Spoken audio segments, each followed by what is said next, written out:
to a Hope 1032 podcast.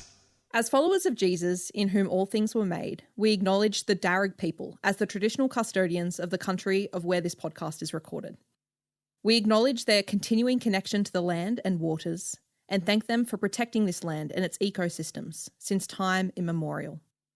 We pay our respects to elders past, present and future, and we extend that respect to all First Nations peoples listening today. Hope Book Club with Georgia and Simone. Because life's just better with a book.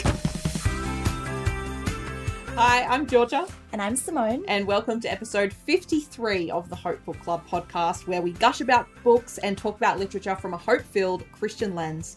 We hope this podcast makes you think, makes you laugh, and most of all, makes you read. Yeah. In this episode, we're celebrating a wonderful but often underappreciated genre of book, and that's cookbooks. I love cookbooks. It's great. So joining us for this episode, we have Isobel, who she works in our community relations team here at Hope. And Isobel, you actually read cookbooks from like front to back, like you would a normal book. I do. I go to the library, I go to the cookbook section, and I will read it from front to back. That's amazing. That's not many people do that, right? That's incredible. How did your love for cookbooks come about? Well, my dad used to have basically one that he designed himself with cutouts from newspapers and magazines. So I used to love just getting that out and reading through it. But then, going back to the library and seeing the so many cookbooks and just marveling that people could come up with that many ways to make food. But they're also just visually gorgeous, like the photos, and then seeing the difference between like really descriptive recipes and then food writers who are really casual. They're just like, this is the main idea, throw it together. Just seeing the different styles of writing is really interesting. Oh, so not every cookbook you've read has like recipes kind of like step by step. Some are just like really casual and they're just like, do what you want. Absolutely. Is that even classified as a cookbook? I would not be able to do the lack of detail there. That's amazing though. Isobel, part of the reason we've roped you into this particular episode of the podcast is that you're actually moving to London soon. You're leaving us. I'm so heartbroken. Well, happy for you, heartbroken for us. Actually, probably by the time people are listening to this episode, you'll actually probably be in transit on your way. Are you planning to take any cookbooks with you? Have you designated a spot in your luggage for your faves? No. My faves that I want to take with me, I've kind of learnt to do just off the top of my head. So like my comfort food things that I want to be able to make when I'm in a foreign country, and a couple of family recipes that I've written out in a notebook, but I'll be traveling very light. So not able to take a lot of books. Are you leaving them with your family so that they can send you photos of ones that you like? That's my backup. I'm feeling like making this. Can you just go in, take a photo of it, send it to me? What are some of your comfort foods that you really love, those recipes you kind of just go back to? I love Mexican food. So we have a family recipe for chili con carne. Another one I like to make is schnitzel with all different kinds of veg on the side. My mum proper schnitzel from scratch. Oh, not the frozen stuff that I cook in the air fryer. You have to make it from scratch. Come on. No. My mum has a couple of curries that she makes. But same thing, like when I ask her for the recipe, she's like, oh no, you just know it. You just get spices and you know it. So I'm going to have to learn how to do that. That's I feel like that's every family recipe, especially the dads in the family. They're like, I'm like, Dad, how do you make this? It's like, just a pinch, just a bit. I'm like, what's a bit? And it's like, I don't have a recipe. Sorry, it's all in my head. Do you have any favorite English recipes that you've been kind of practicing so you can fit in London? I did have the ambition of making the coronation quiche. When the recipe came out, I didn't get around to it, but I'm thinking that's probably something I should learn to make before I'm over there. But nothing in particular. I'm looking forward to a lot of comfort food during winter, so lots of soups and roasts and puddings and stuff like that. But nothing in particular I've been rehearsing before I get there. But London also have such a great multicultural food scene. You will just be in your element, like trying so many foods. I love that. Yeah. This episode, we're actually going to be doing something a little different. Normally, we would all review the same book, but instead of reviewing the kind of one cookbook and sharing our thoughts on it, each of us have brought a cookbook, our favorite cookbook. We're going to share why we love it. So, Simone, let's start with you. I know you've traveled a lot. Yeah. You've come from Perth. Yeah. Do you own many physical cookbooks? I used to. Right. So again, a lot of them are actually back in Perth. I also travelled light. I had to leave a lot there. But honestly, the biggest issue I've had with moving a lot, and I've had a lot of different housemates over the years, right? So often I'll go make a recipe, or I'll think about like a cookbook I want to look at and be like, no, that was my housemate's cookbook, not mine. And so like I literally like called my friend the other day and I was like, I really want to make milk tart. Can you send me like your recipe? Because it was in her cookbook. Like so I've lost access to a lot over the years, which That's worse than losing the housemate, losing all the cookbooks. honestly, there are some housemates. I'm just like, but like, do you really use that cookbook? Like, can we make some trades? I love that. Now, I have noticed that you haven't got a physical book in your lap like me and Isobel, but you have brought a version of it to share on the iPad. Okay, so here's the thing. My favourite cookbook it's a very big, heavy one, so it is back in Perth, and it also is a Christmas one, so I couldn't really get access to it at the moment. So my favourite is Nigella Lawson. Nigella. Oh, I love Nigella. The Christmas, her specific Nigella's Christmas cookbook. Definitely, yeah. I mean, as it says, food, family, friends, and festivities. So how did you come across this cookbook? So probably about 10 years ago, I was actually given it. So it was around the time that I sort of had decided to, like, I found Christmas really stressful. I decided to reclaim that and just start my own traditions and, like, really just kind of getting into, like, the Christmas spirit again and doing, like, having friends over. I love cooking, having friends over, doing the Christmas parties, and I was given this cookbook to kind of facilitate that, and so that's how I got it. Oh, I love that. All right, what's kind of your favorite recipes that are in there that you really love to make? It's tough. So I wouldn't say necessarily favorite recipe, but what I love, or my favorite part of the recipes, is she does this thing where she'll do like a really basic recipe, and on its own it's amazing. Like, you could make that, it's incredible, base done. But then she adds all these little variations you can try and different ways you can do that recipe. So for someone with, like, I have a lot of friends with dietary requirements. I also it meant that you could, like, take that one recipe and do it various different ways. So it wasn't like you were doing the same recipe over and over again. You could have fun with it. And that's kind of what I love. I love that. Isobel, are you a fan of Christmas? Yes. Okay. Yes. Do you have any favourite Christmas recipes that you go to? Any, like, family recipes? One that's memorable is every Christmas my nana will make prawn cocktail. Oh, so classic. That is so classic Aussie Christmas as well. Yep. There is a recipe. I'm pretty sure there was a recipe for that in there as well. Like, that's. So you've got, like, so there's Aussie Christmas recipes and also. Yeah, so that's, like, surprising English with the Nigella one, right? Yeah. It's like, it is. She's very English, and I love the way that she does. She leans into the Englishness of it all.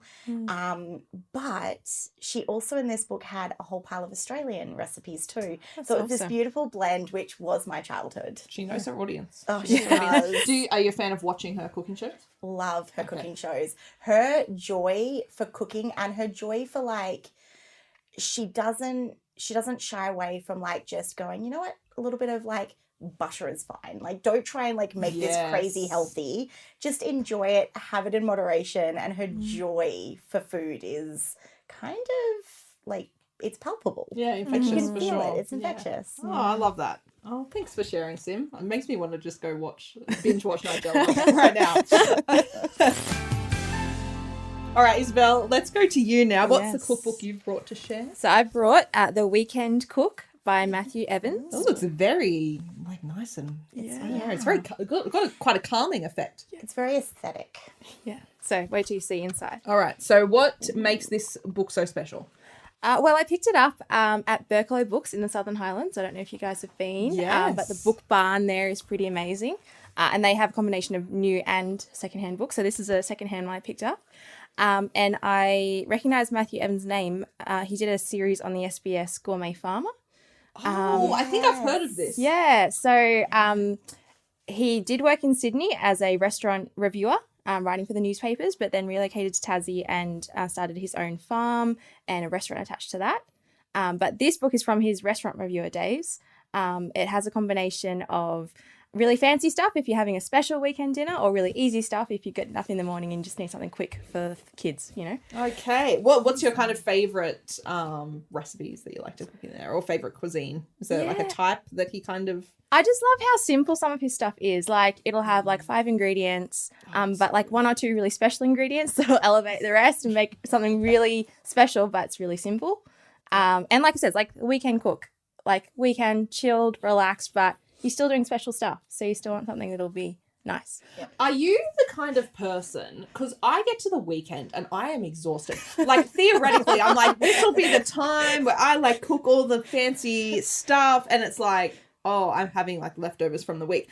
Are you a weekend cook? Like, you'll kind of find the time on the weekend to really just like, you quite enjoy that process? Yes, definitely. It's the time where you have to go and get out that recipe that, you know, I have time if it goes wrong, or I have time to duck to the shops if I've forgotten an ingredient. You know, it's the time to trial some new things. Oh, I love that. Are you someone who, like, so when you do that, like, you know, creates the whole environment? Like, it's an experience. It's not just like cooking a meal. It's like get the music on, like have the recipe, set it all up, spend the time kind of doing it. So my sister had this joke.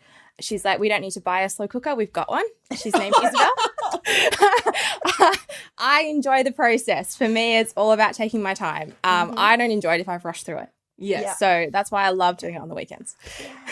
Do you allow cooks in the kitchen with you? Helpers? Or is it very much stay out? This is slow cooker Isabel's situation. Yeah, I like doing it on my own. Are you the eldest child? Yeah. Yeah, I get that. Me too. And I'm like, no cooks in the kitchen, please. I'm all for, like, I'm happy to have a friend or someone sitting there chatting to me Yes, while I cook. I like that. Yes. Yeah, but if I It's have like, to then don't tell them touch. to do things, it ruins the flow. It takes away the fun. It's like, it's not fun if I'm ordering people around. Well, Georgia, we've come to you. What is your cookbook? I'm so pleased to be able to share the love of my life, this cookbook. It's called In Praise of Veg by Alice Zaslavsky. I always get her name wrong, Zaslavsky. Alice was on MasterChef. I think she came in about 4th or 5th. I can't actually remember, but she was on a few seasons ago. She had these really beautiful bright glasses. I don't know if you remember her, but she has since written 2 cookbooks. This is her first one, and she does like a radio show on ABC National on Saturday mornings with Matt Preston, and they talk about all things food. She sometimes features on ABC TV breakfast and does recipes for them. So she is a great human being. I first came across her because my family watches MasterChef. So I knew who she was. But when I was back producing breakfast, we actually interviewed her just before this book came out for Harmony Day. Because she actually has a Georgian background. The country Georgia, not the state. Not the person. So we interviewed her, Sam and I interviewed her about her Georgian heritage and all the foods that she loves. And this was like just before this book was released. So ever since we talked to her, I've just been in love with the way that she talks about food. And this book in particular, I've always been a vegetable lover, but I've never known how to cook them. Yeah. Not properly, but like different ways to make them really great. Yeah, because did you grow up in like the everything just got like steamed or boiled? Yeah, in a way. Yes, definitely. It's at least gotten a little bit better with the air fryer now. It's like you can, roast them. But definitely, meat 3 veg kind of everything gets steamed. So it's like, and it's fine. Like I enjoy a steamed pea, broccoli, whatever. But the way she kind of just talks about veggies in this especially. So it's like a compendium. Like basically every vegetable you can think of is in here. So you've got like at the start, she does like all the different ways that you can cook every single vegetable. So like if you're in a hurry, this is the quickest way to do it. If you want something kind of crunchy, this is the way to do it. If you have the time, this is the most beautiful way. Sounds like a very organized scientific way of approrized it. Yes. I can see how this is your favorite. Yes, truly. And then she's, I think this is really beautiful, the way that she has categorized the book into colors. Color-coded. That's she's actually awesome. color-coded the vegetables, and then like every recipe has like that as the hero. She's done her own like basically like setting it all out and Yeah. color coding for you. Everything is color coded. Then you go to the back here, and you go all the way. There's a lot of green vegetables. You go all the way to the back, and you've got the seasonal index, so you know exactly what vegetables are in season, which I find really hard sometimes because supermarkets just sell everything all year round because they can attempt to preserve the veggies, and then you kind of they're bad by like 2 days. It's also hard to find Australian seasonal calendars. Yes, so because everything's different. Because everything's like so like that's amazing. Yeah. Do you have a favorite recipe from it? I do have a favorite. I'm probably not going to be able to find it. It's something called summer slice, which is just basically a vegetable frittata. It's with tomatoes on top of it. I will say tomatoes is the only vegetable I don't like, so I just remove the tomatoes, even though it's supposed to be the hero ingredient. But it's such a great recipe when I have leftover eggs because it uses 5 eggs. So I'm like, let's just put in half a dozen. So that's my favorite. But I love how versatile eggs are with that. Like, so good. And not all the recipes, I will say, not all of them are vegetarian, but they all have vegetables as the hero, which is really great as well. So don't worry, if you're not vegetarian, if you still like meat, there are plenty of recipes in here for you as well. And it'd be amazing as well, just like to elevate some of those, like, because vegetables are so often the side dish. Yes. Right? And it just elevates that. Well, you don't even have to create a full recipe from here. You can just use the front, like the front instructions. If you want, better tasting beans or better tasting broccoli, you can just use it from here. So that's awesome. why I love it. And everyone should go out and buy coffee. I just love how colourful it is. Anyway. Even Nigella endorses it. I saw on the front cover. Oh, hang on. Look at that. Zaslavsky is a force of nature from Nigella Lawson. Gosh. I mean, we're just in a fan club over here, guys. We clearly have our favourites. I also want to talk quickly before we finish up and move on to some comments about cookbooks versus recipes online, because I feel like especially in the last 5-10 years it's just become so much easier to look up stuff online, and I have found myself doing that a lot more. Even though I have cookbooks at home, it's just easier to just like, oh yeah, I'm kind of feeling like that. Also people with like dietary requirements, I have PCOS, so I'm on like a kind of like low carb, high protein kind of strange diet there, so it's like there aren't necessarily a lot of physical books dedicated to that. So it's like, oh, I'm just going to jump online and, see what certain food blogs are saying, whatever.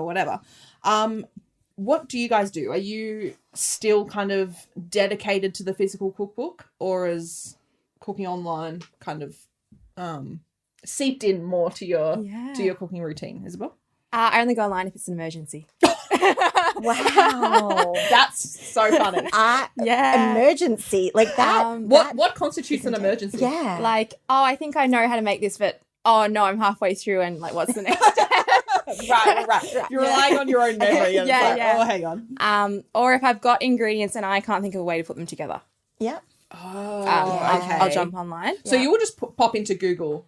Yeah. Broccoli, whatever, and just see what comes up. Yeah.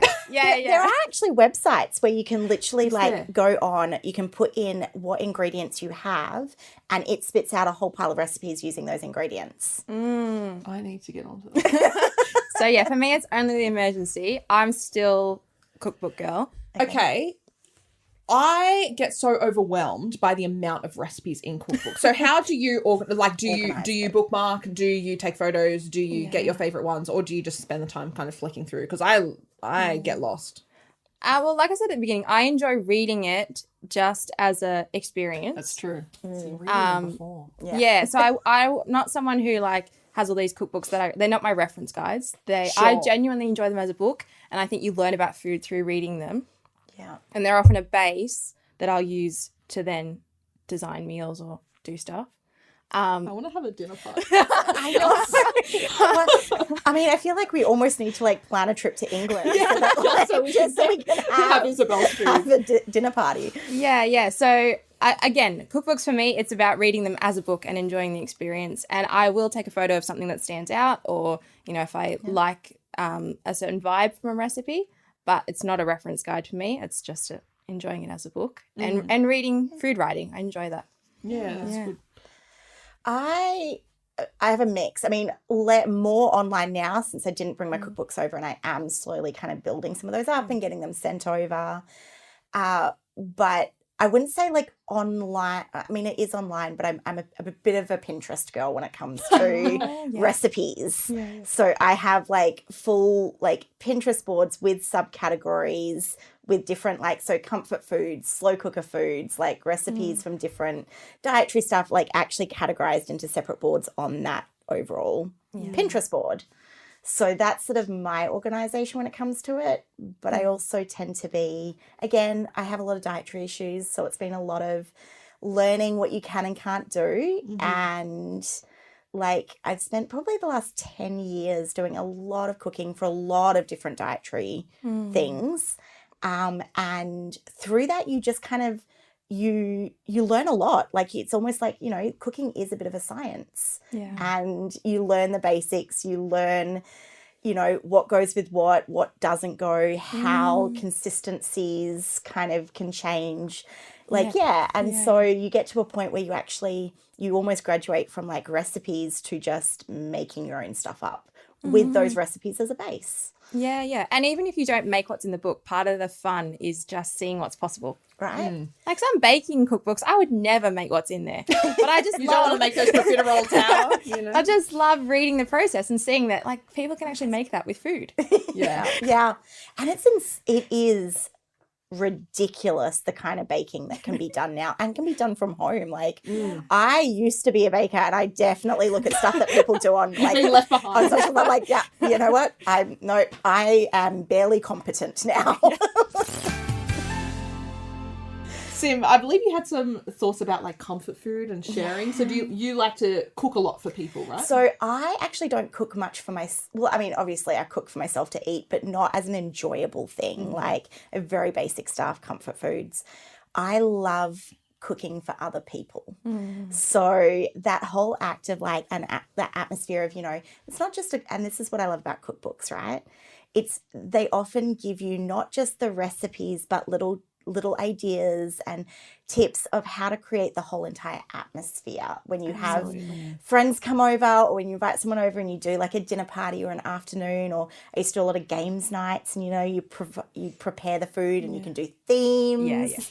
Like, it's what, you know what I'm talking about. Like, you create 100%. The entire atmosphere surrounding this meal and this food. And I think the food is the base of that, because we connect with each other so often over food. If you think about even any kind of like parties, get-togethers, stuff, like it's rare that you don't have at least, you know, you'll have your drinks and stuff, but it's rare that you get together for any length of time and talk to people without there being a food element, without there being a sharing a meal, sharing, even if it's just like, you know, grazing plates. Like that's something that's been big and I've done a lot of over the years, like food. It's such a connector.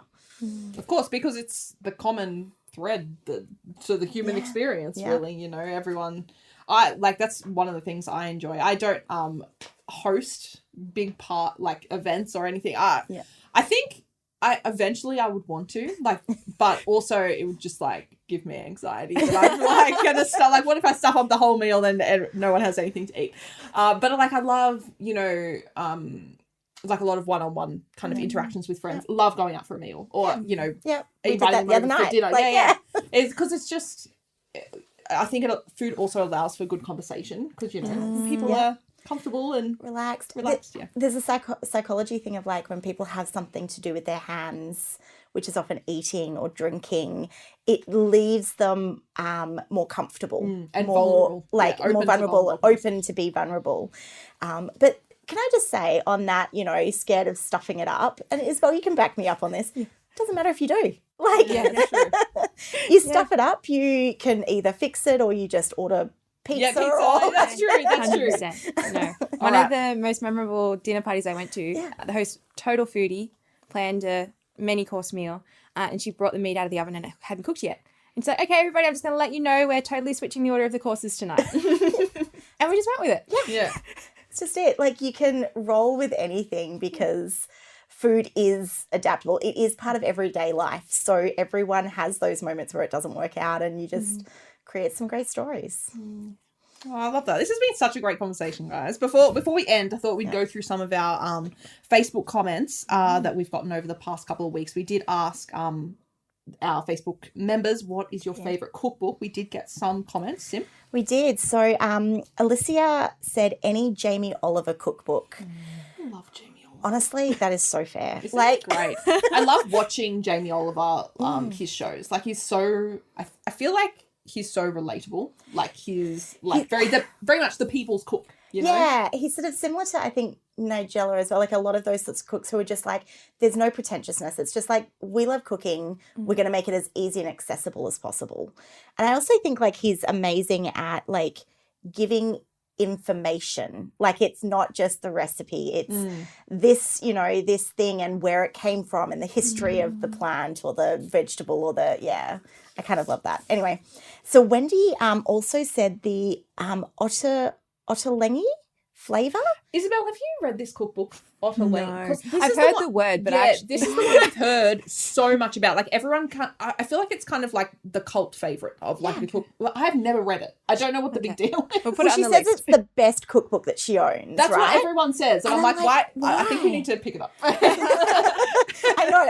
I tried to look into it. I was like, oh, I think we need to look into this one more. Yeah. And yeah, so that's apparently the best. Okay, well, I doubt it's going to beat this one.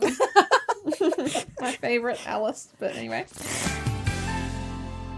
Well, we would love to hear your thoughts on what you're enjoying as well. So we also had Rachel call in and leave us a voicemail telling us about her favourite cookbook. And it's actually one she wrote and printed for her friends and family for a Christmas one year. Rachel?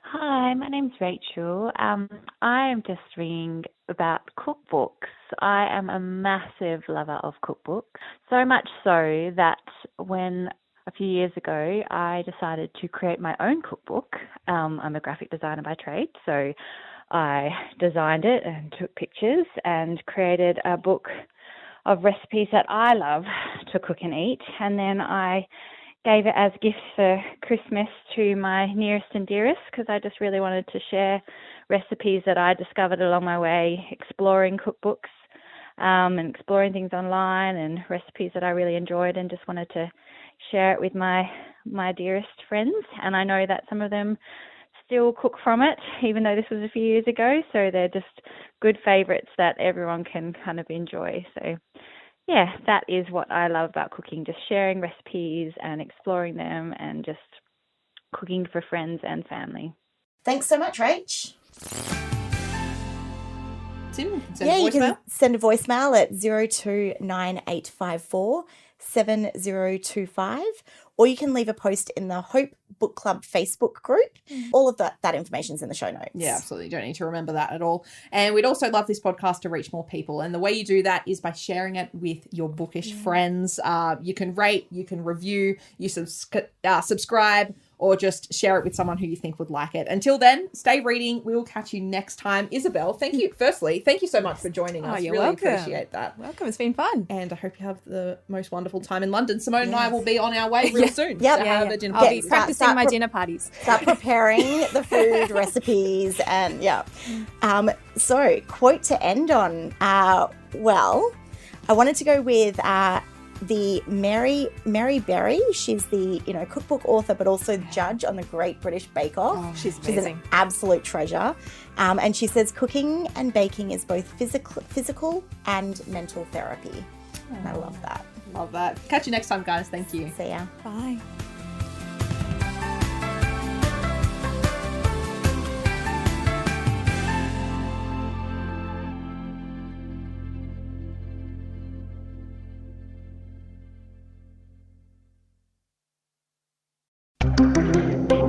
Hope 1032. Thanks for listening.